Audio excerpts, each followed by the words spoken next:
racist flight attendant sends a black passenger to economy, unaware he's the airline's owner. Suspicious of the crew's behavior, he starts a covert investigation that exposes their involvement in smuggling drugs and weapons for a looming terrorist attack, turning a routine flight into a high-stakes operation. Welcome to Podcast Stories. I'm your host, Mark Johnson.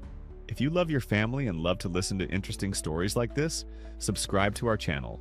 And now, put your headphones on and let's dive into this story.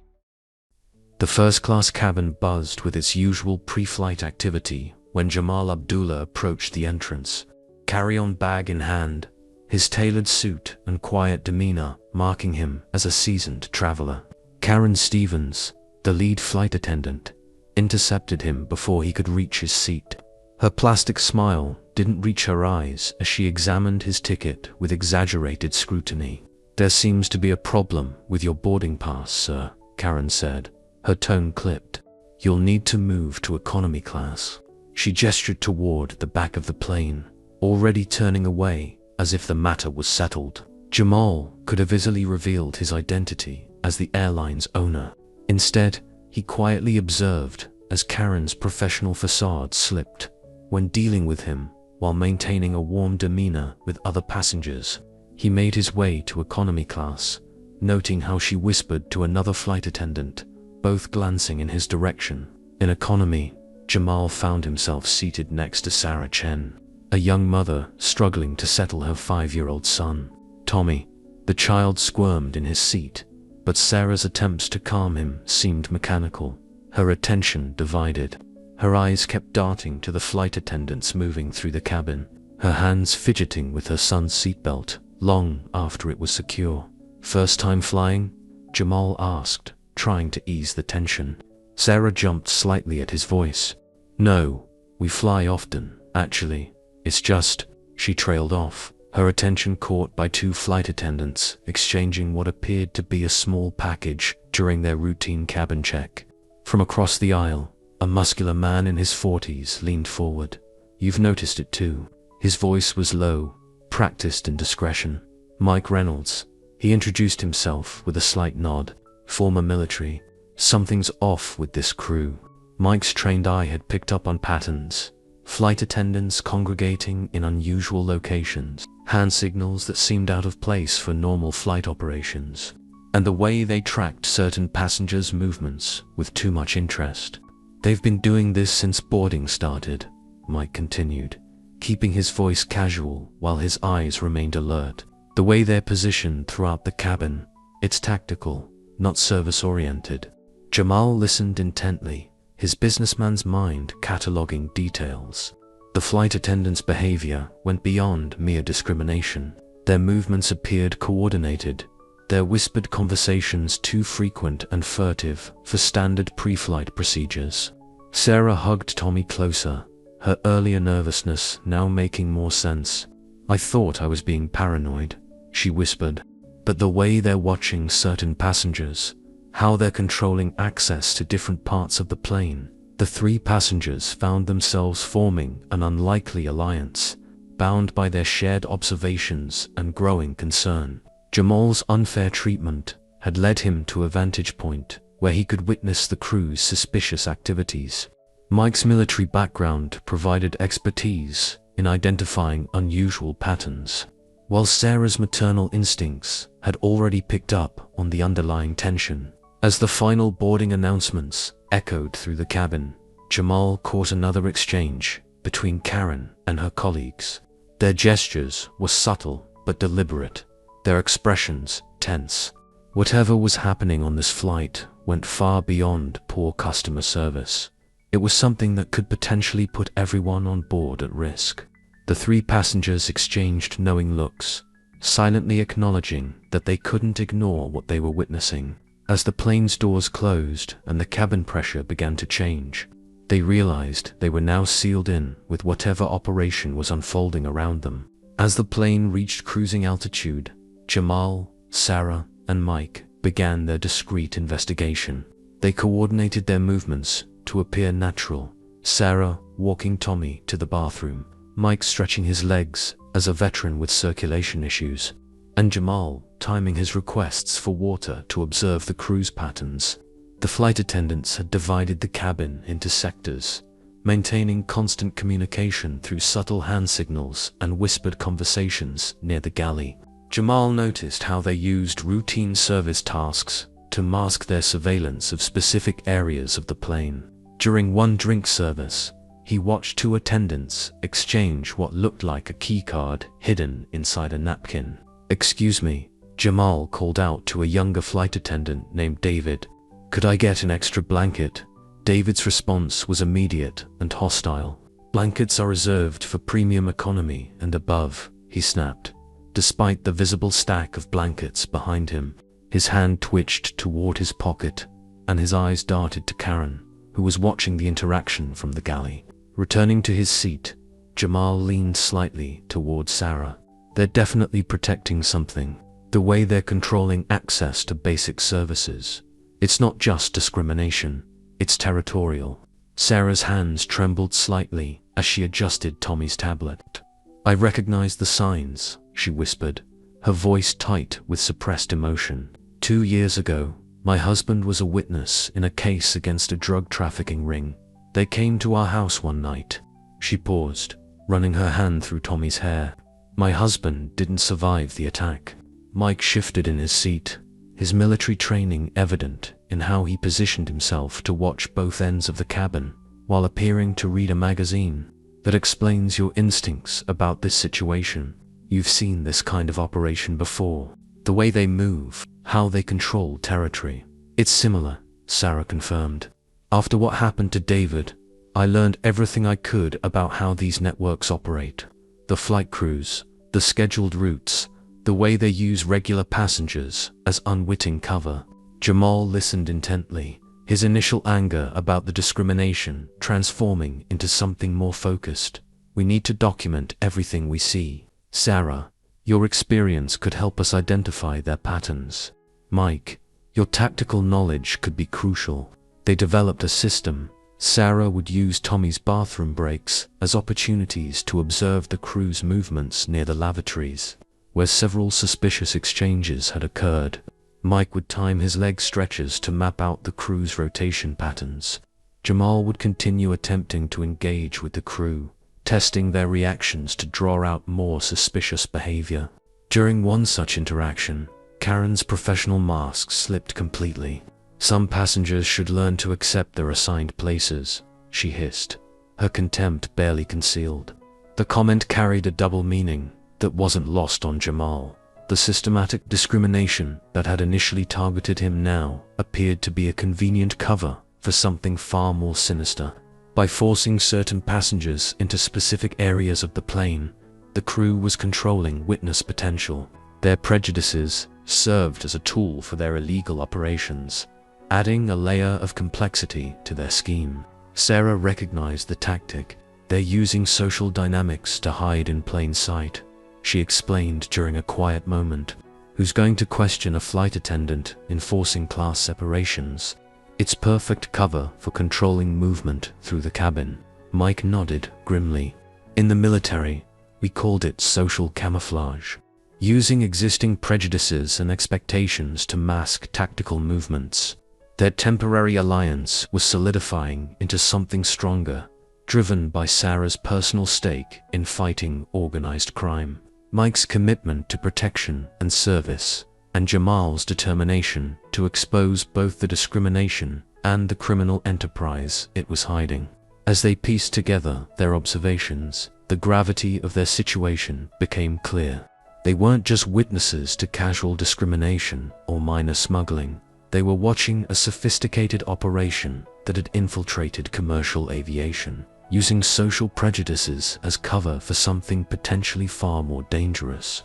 The discovery of the hidden compartment happened during one of Sarah's carefully timed bathroom visits. While pretending to help Tommy wash his hands, she noticed a flight attendant pressing against a seemingly solid panel near the rear galley. The panel had shifted slightly, revealing a dark space behind the cabin's interior wall. Jamal was reviewing flight maintenance schedules on his phone when Sarah returned, her face pale. She waited until Karen passed their row before whispering, There's a modification in the rear wall panel. It's not on any standard aircraft design I've seen. Mike's military experience proved valuable once again. Cargo holds have specific pressure zones, he explained quietly. Any unauthorized modification would have to account for that. They must have someone with aircraft engineering knowledge. Their discovery added urgency to their investigation.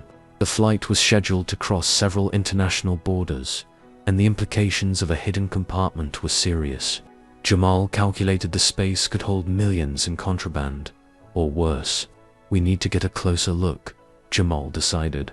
He stood up, using his height to scan the cabin while pretending to stretch. For flight attendants were congregated near the forward galley, with Karen orchestrating their movements like a conductor. Mike shifted in his seat, his posture tense. We're running out of time. Once we're airborne, our options become limited.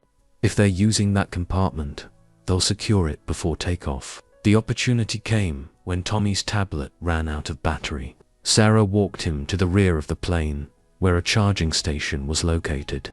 As she fumbled with the charger, she managed to get a clear view of the modified panel. It's definitely large enough for cargo, she reported back, and there's some kind of electronic lock. Jamal decided to take a risk. He approached the water fountain near the suspicious panel, timing his movement to coincide with a shift change among the flight attendants. As he bent to drink, he heard mechanical clicks behind the wall, the unmistakable sound of locks engaging. The confrontation happened moments later.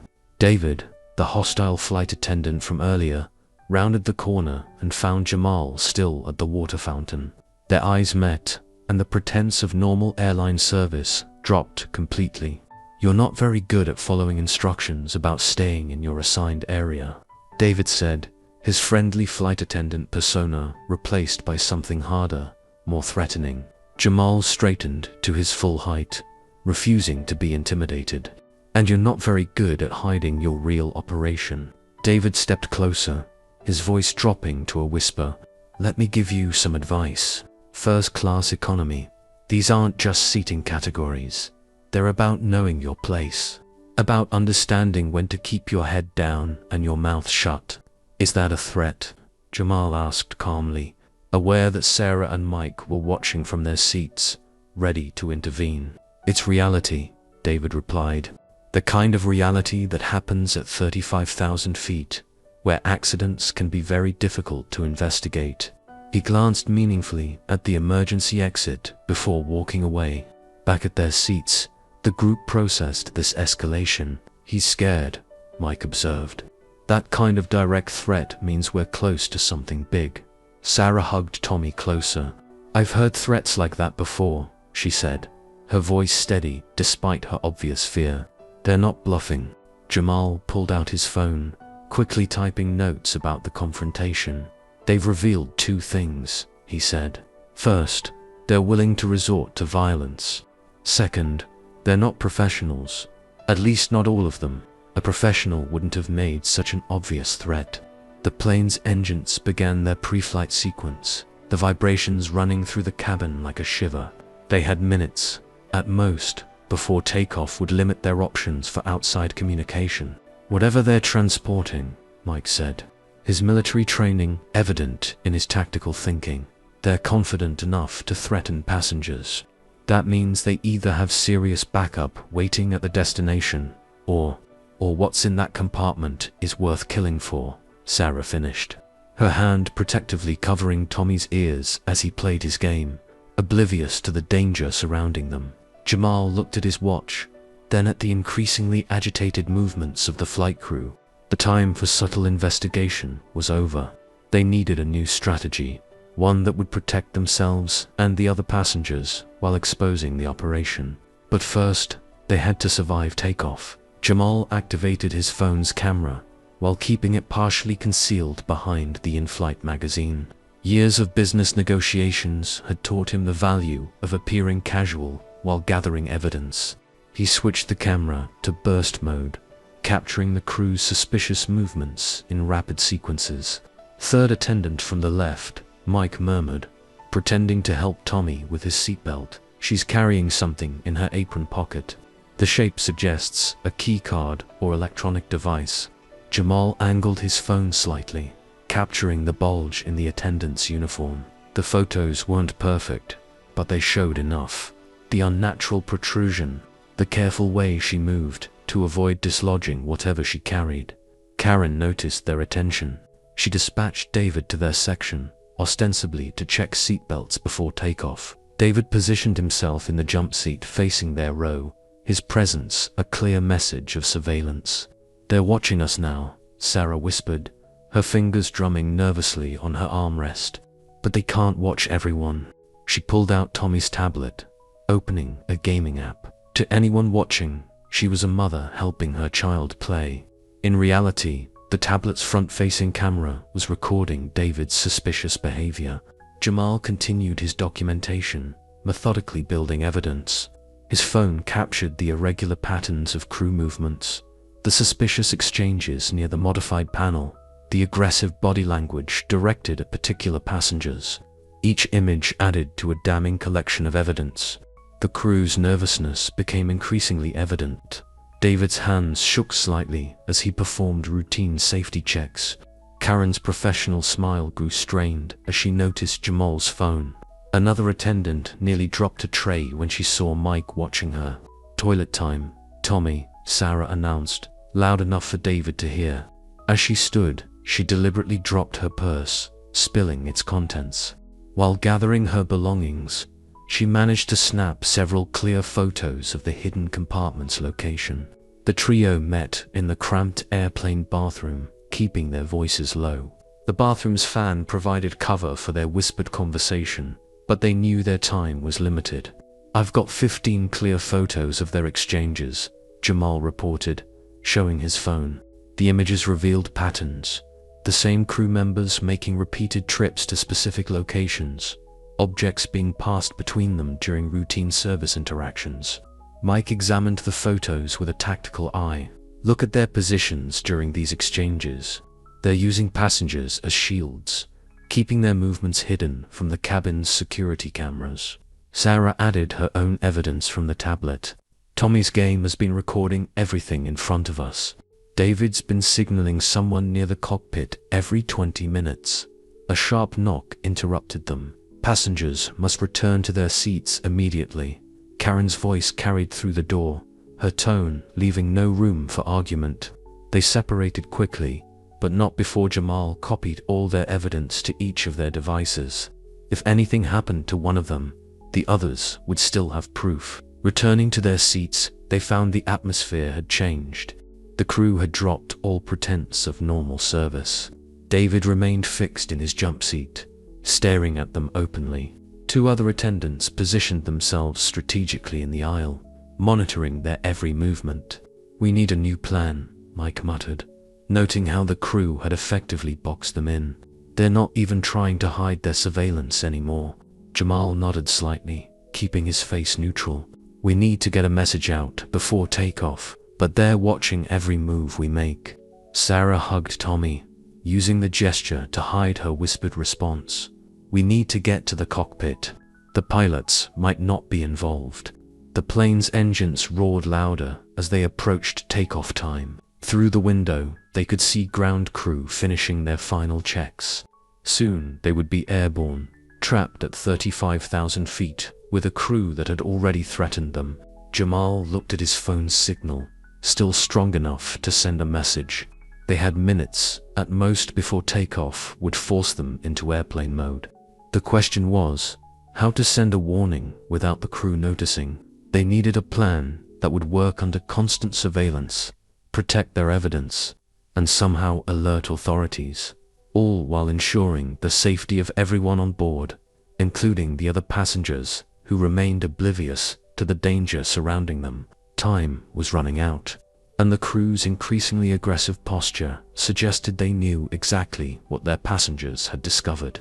The next move would have to be perfect, or they might not get another chance.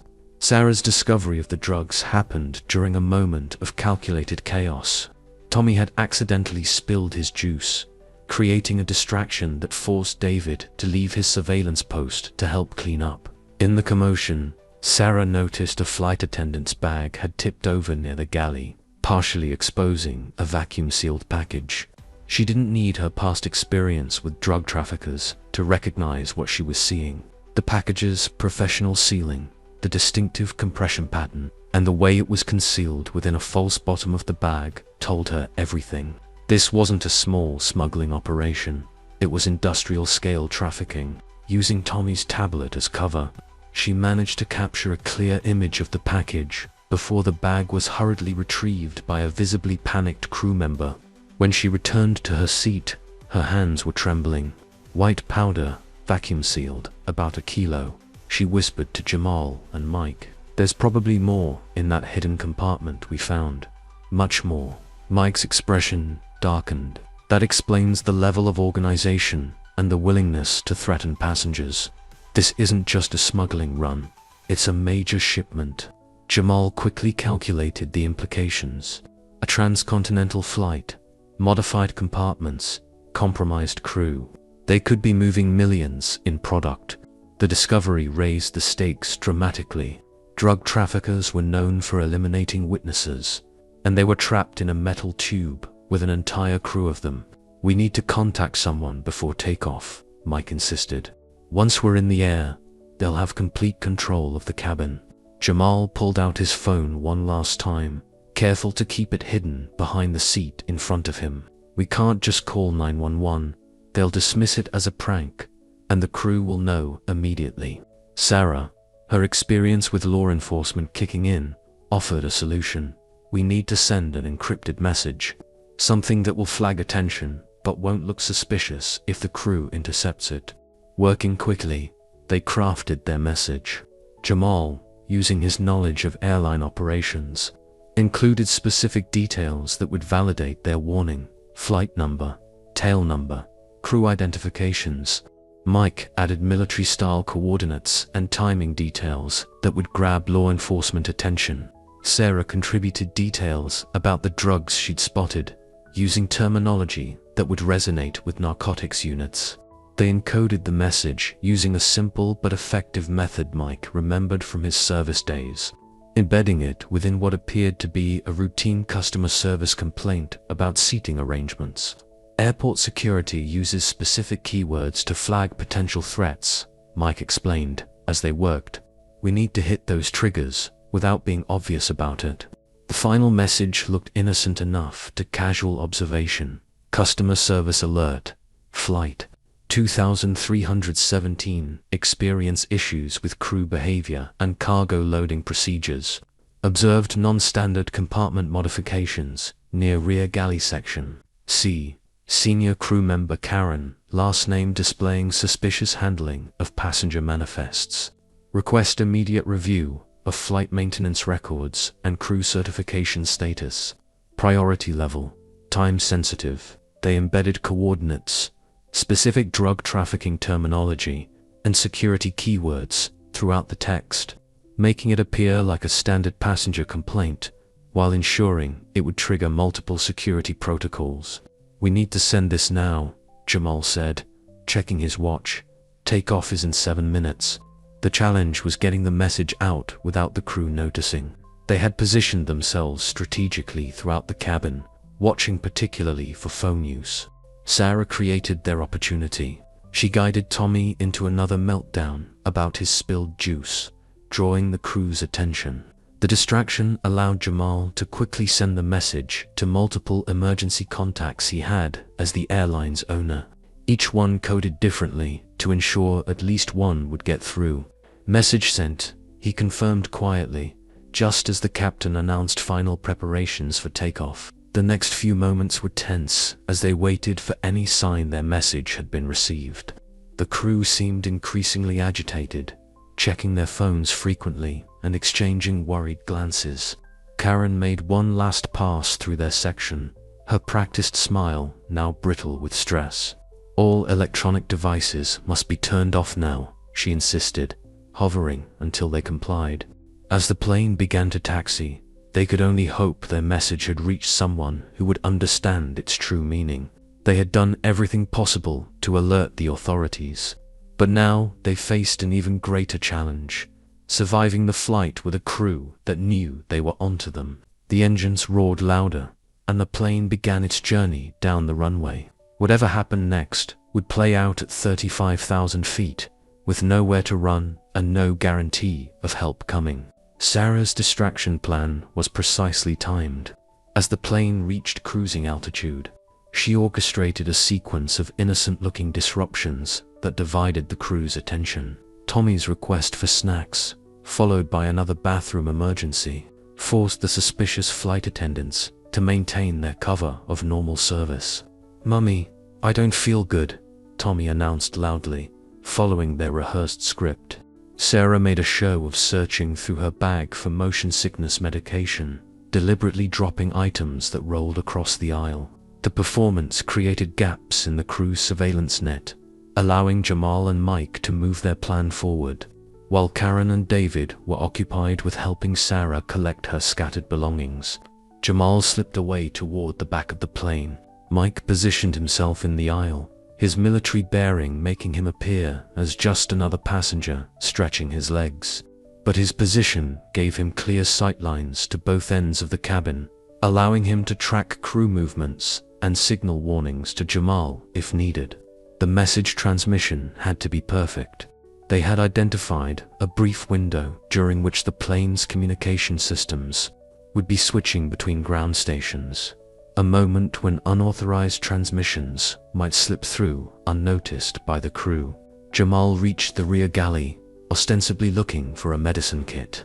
He pulled out a small device he'd assembled from his phone components, crude but capable of broadcasting an emergency signal with their documented evidence. The plan nearly unraveled when one of the flight attendants spotted him near the hidden compartment. "Sir, this area is off limits during flight," she said sharply, moving to intercept him. Sarah saw the confrontation developing and improvised. She guided Tommy into a loud coughing fit, causing several passengers to turn around in concern.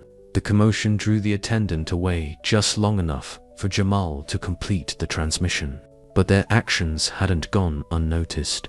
David began methodically searching the cabin, his movements precise and threatening. He was no longer playing the role of flight attendant. His bearing was that of someone used to handling security problems.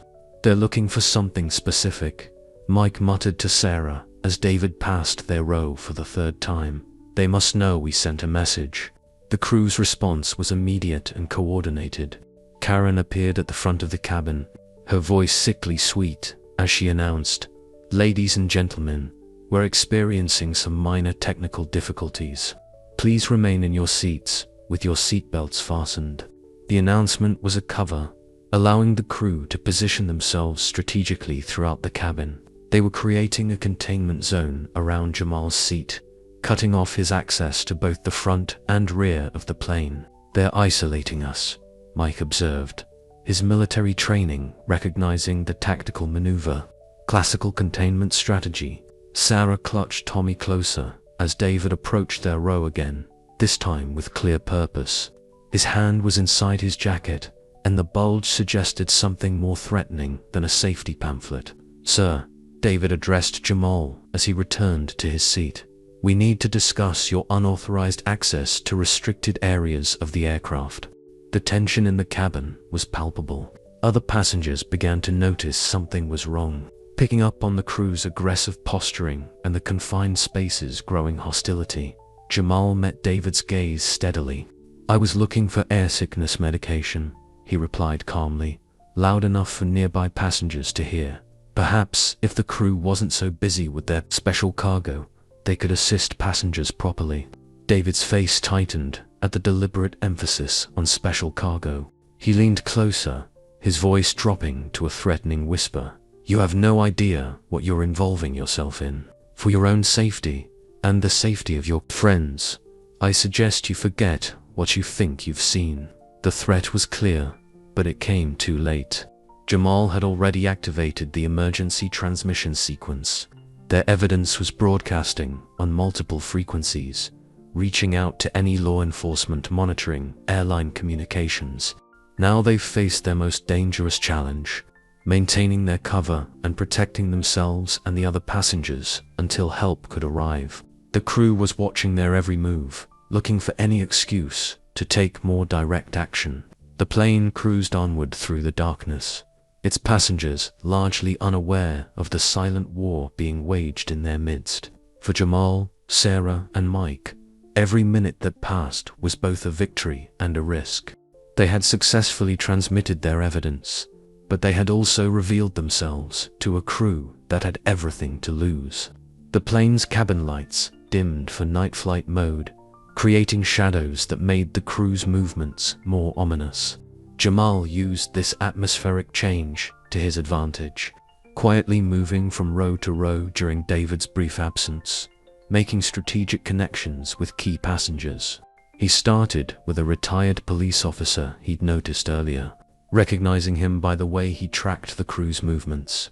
"Sir," Jamal whispered, leaning down as if asking about the in-flight movie.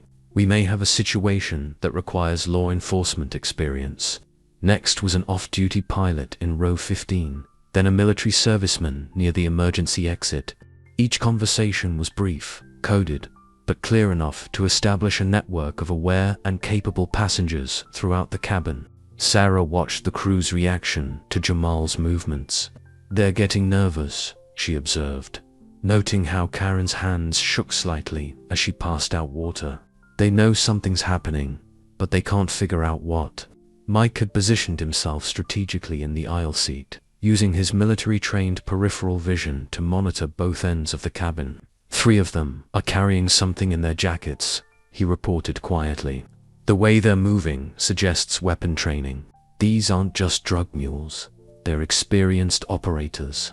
The tension peaked when the plane hit turbulence. The sudden shaking sent a drink cart crashing into the aisle, scattering ice and plastic cups. In the chaos, David made his move, approaching Jamal with clear intent, but Jamal was ready. The network of passengers he'd quietly assembled began to move, seemingly helping to clean up the spill, but actually creating a human barrier between the threatening crew and other passengers. "Ladies and gentlemen," Jamal announced, his voice carrying authority that made even Karen pause. "I believe we should all remain in our seats until this turbulence passes. Safety first, correct?"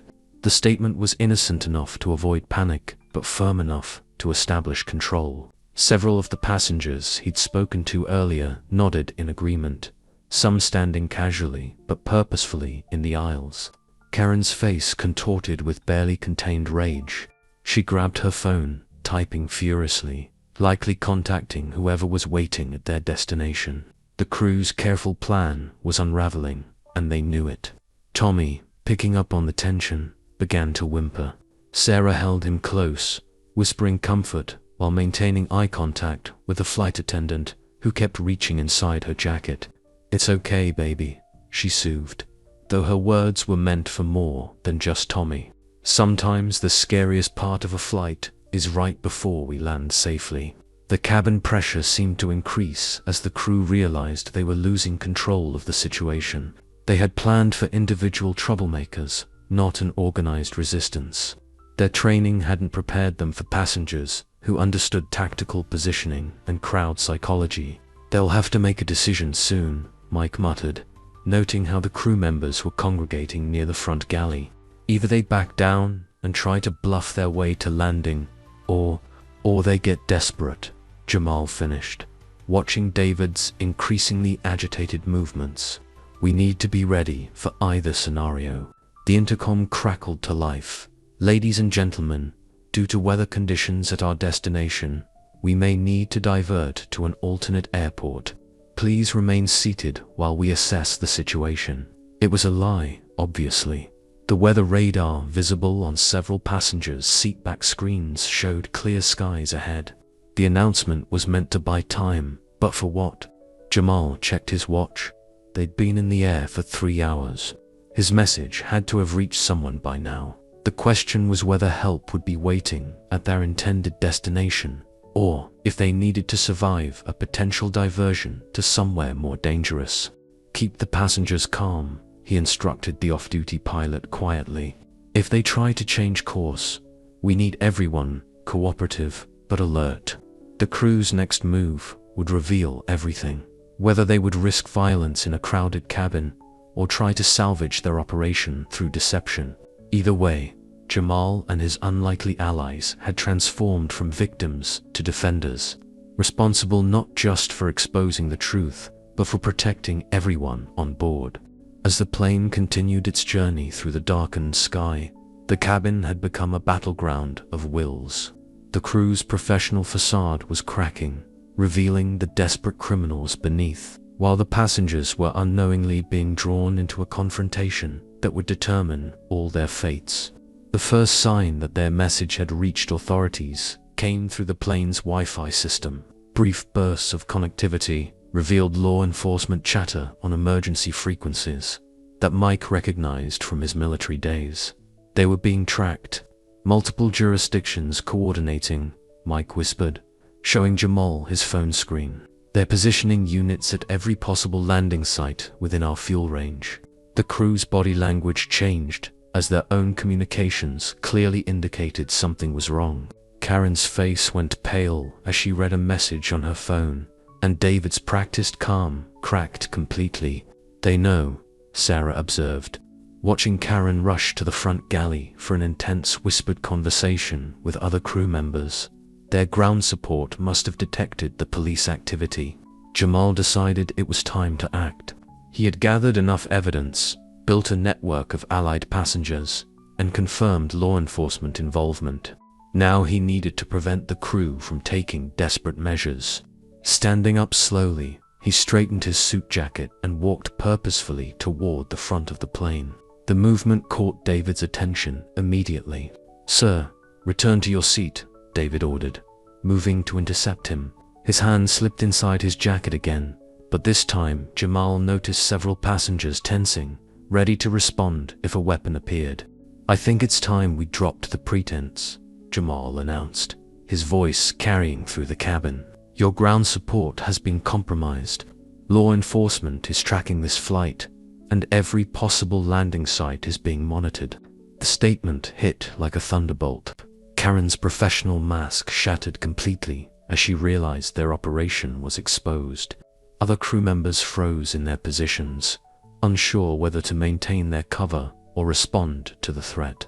"You have no idea what you're talking about," Karen attempted, but her voice wavered. The other passengers were now fully alert, watching the confrontation unfold. "Actually, I do," Jamal countered, pulling out his phone.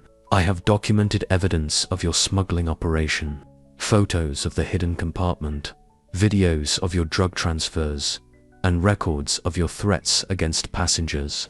He held up the phone, displaying images that clearly showed their illicit activities. "But more importantly, I have something else you should know about." David moved closer, his threatening posture now obvious to everyone watching. "And what's that?" "Ownership papers," Jamal replied calmly, "of this airline, the one you thought you could use for your trafficking operation." The revelation stunned the crew. Karen's face drained of what little color remained. She had been the one who had discriminated against him at boarding, who had forced the owner of the airline into economy class as part of their cover. "You're lying," David snarled, but uncertainty had crept into his voice. "Check your crew manifests," Jamal suggested. "Jamal Abdullah, CEO and majority shareholder, the same passenger you threatened, discriminated against, and tried to intimidate." The other passengers began murmuring as they realized what was happening. The off-duty pilot Jamal had recruited earlier stood up, adding his authority to the confrontation. "I can confirm his identity," the pilot announced, "and as a licensed commercial pilot, I can also confirm that the modifications you've made to this aircraft are illegal and dangerous." Karen made a desperate grab for the intercom, but Jamal's network of recruited passengers had already moved to block access to critical areas of the plane. The retired police officer now stood guard near the cockpit door, while other alert passengers positioned themselves near emergency exits. "Here's what's going to happen," Jamal continued, his voice steady and authoritative. "You're going to return to your stations, maintain normal flight operations, and land this plane safely at its scheduled destination. Law enforcement will handle the rest." The crew looked to Karen for direction, but she stood frozen, realizing the magnitude of their failure. They had chosen this flight specifically because it seemed an easy target, never imagining they would inadvertently target the airline's owner or face such organized resistance. David made one last attempt to salvage the situation. "You can't prove anything. It's your word against an entire crew." "Actually," Jamal smiled slightly, "every word of this confrontation is being transmitted live to air traffic control and law enforcement. Your choice now is simple: cooperate and face standard criminal charges, or escalate and add federal air piracy to your problems." The cabin held its breath as the crew faced their moment of decision. The facade of normal airline service had been completely stripped away, leaving exposed criminals trapped at 35,000 feet with their operation in ruins. The cabin's fluorescent lights flickered ominously as the crew's composure finally shattered. Karen lunged for the intercom system, but her fingers never reached the controls. The retired police officer smoothly intercepted her, using minimal force to block her access. "Don't make this worse," he advised professionally, displaying his badge. "There are enough charges already." David's response was more aggressive. He pulled a small object from his jacket, not a weapon, but a remote-controlled device. "One press," he threatened, his voice shaking, "and that compartment opens mid-flight. Think about what that would do to cabin pressure." The passengers closest to him gasped, but Jamal remained calm. "That compartment was designed by my company's engineers. It has triple redundant safety systems. Your override device is useless." Mike had quietly positioned himself behind David.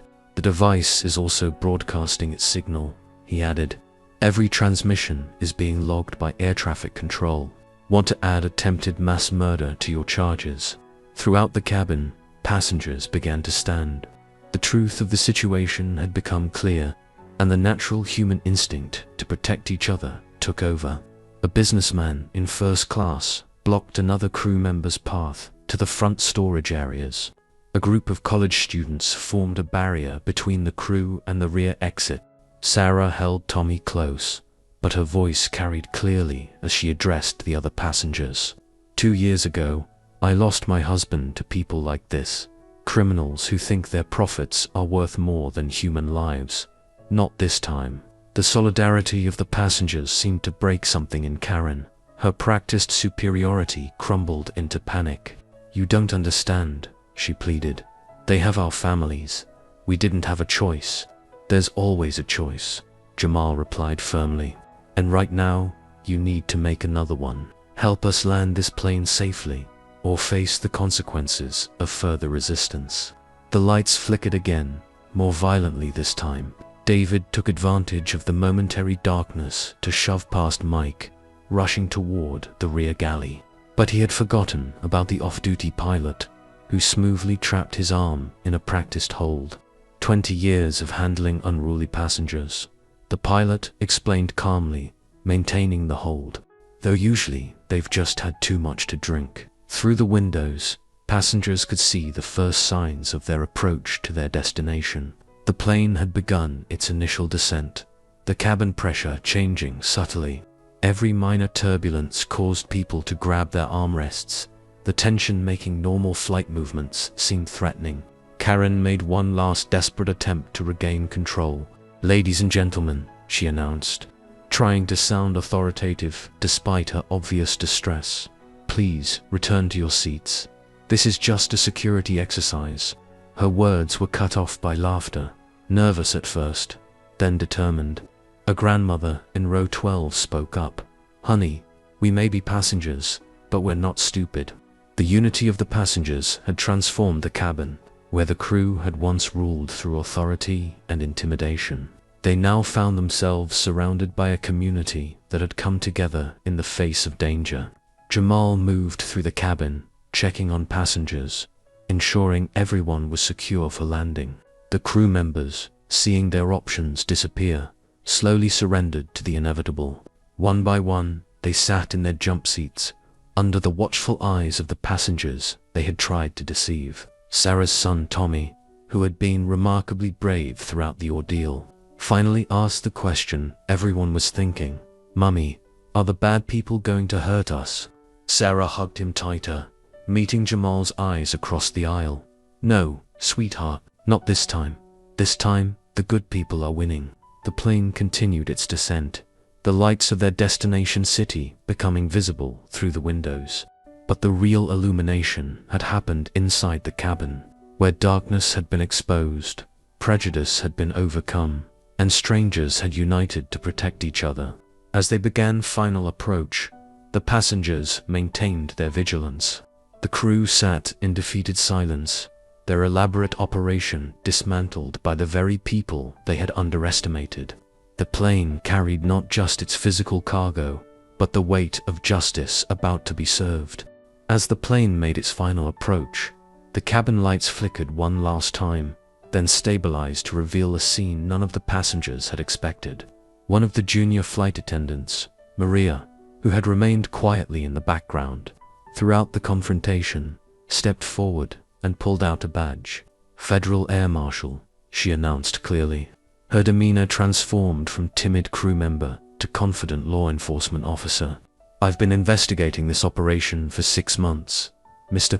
Abdullah, your message helped us coordinate the final takedown." The revelation stunned everyone, especially Karen and David, whose faces showed the dawning realization that their operation had been compromised from the inside all along. Maria had been their newest crew member, the one they thought they could trust because they had vetted her themselves. The cartel's recruitment process was their weakness, Maria explained, keeping her weapon trained on David. "They were so careful about checking my background that they never considered I was placed there specifically to be found." The plane touched down with a gentle thud, but nobody moved. Through the windows, passengers could see the flashing lights of dozens of law enforcement vehicles surrounding the terminal. The entire airport had been cleared for their arrival. "Ladies and gentlemen," the captain's voice came over the intercom, steady and professional. "Remain seated until we reach our gate. Law enforcement will board first to handle our situation." Jamal stood at the center of the cabin, his presence now commanding the respect that had been denied him at boarding. "The discrimination you showed me," he addressed Karen directly. "It wasn't just prejudice, was it? You needed to control where certain passengers sat to protect your operation." Karen's shoulders slumped in defeat. "The cartel gave us profiles, people who might be too observant to questioning. We used existing biases as cover for moving them away from sensitive areas. You weaponized prejudice," Sarah added, her voice sharp with understanding. "Used society's worst instincts to hide your real crimes." The plane came to a complete stop, and the doors opened to reveal a tactical team efficiently boarding. They moved through the cabin with practiced precision, securing the crew members one by one. David attempted one final act of defiance, but was quickly subdued. As the passengers were finally allowed to disembark, Maria approached Jamal, Sarah, and Mike. "Your intervention was unexpected but crucial. The cartel had started suspecting an inside investigation.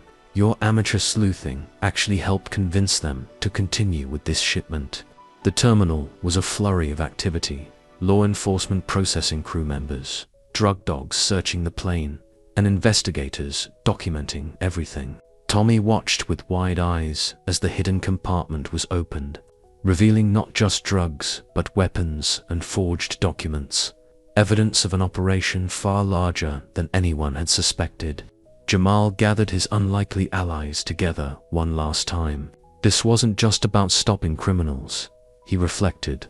It was about showing how prejudice and discrimination can be used to hide deeper evils, and how coming together can expose them. Sarah hugged Tommy close, tears in her eyes. "David would be proud," she whispered, remembering her late husband.